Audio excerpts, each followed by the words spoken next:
जर्मी में मौजूद एक रवायत तिर्मिज़ी नंबर 2460 में है कि हुजूर नबी अकरम सल्लल्लाहु अलैहि वसल्लम ने फरमाया कि कब्र तो जन्नत का बाग है, जहन्नम का गड़ा। ये रवायत मजीद बताती है कि जब एक कामयाब मोमिन को उनकी कब्र में रखा जाता है तो वो उनके लिए कुशादा और आरामदेह हो जाता है, जबकि एक गुनहगार की कब्र उनके लिए इंतहाई तंग और नुकसानदेह हो जाती है। गौर तलब बात यह है कि हकीकत में हर शख्स अपने अमाल की सूरत में इस दुनिया से रुखसत होते वक्त अपने साथ जन्नत का बाग जहन्नम का गड़ा ले जाता है।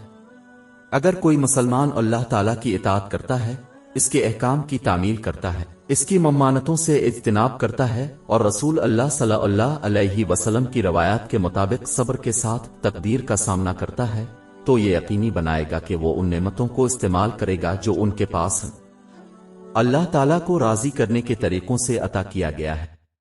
ये इस बात को यकीनी बनाएगा कि वो अपनी कब्र को जन्नत का बाग बनाने के लिए दरकार अमाल की तैयारी करे।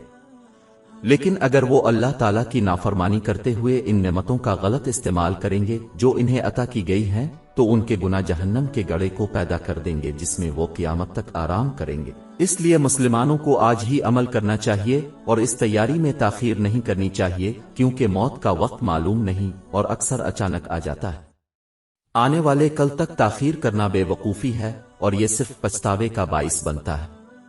जिस तरह एक शख्स इस दुनिया में अपने घर को संवारने में बहुत ज्यादा तवानाई और वक्त सिर्फ करता है, जिस घर में वो सिर्फ थोड़े ही अरसे के लिए रहेगा, इसे अपनी कब्र को संवारने में ज्यादा मेहनत करनी चाहिए, क्योंकि इसका सफर नागुजीर है और वहां क़याम बहुत ज्यादा है, तवील। और अगर किसी को उनकी कब्र में तकलीफ पहुंचती है तो उसके बाद जो कुछ होता है वो बदतर होगा। सुनन इब्बी नज़्द मर्जा नंबर 4267 में पाई जाने वाली एक रवायत में इसकी तंबीह की गई है।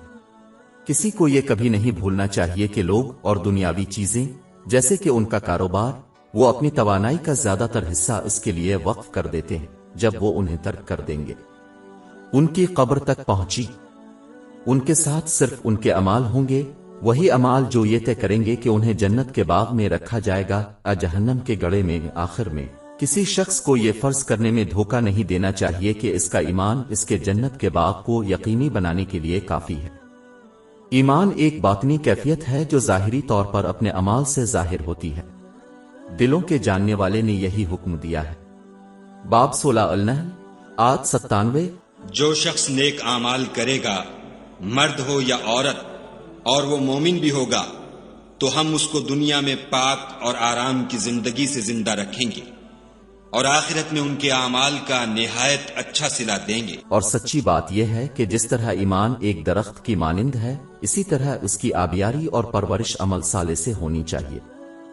अगर कोई अपने ईमान के पौधे की परवरिश करने में नाकाम रहता है तो वो अच्छी तरह जान सकते हैं कि वो कब्र तक पहुंचने से पहले ही मुरझा जाता है।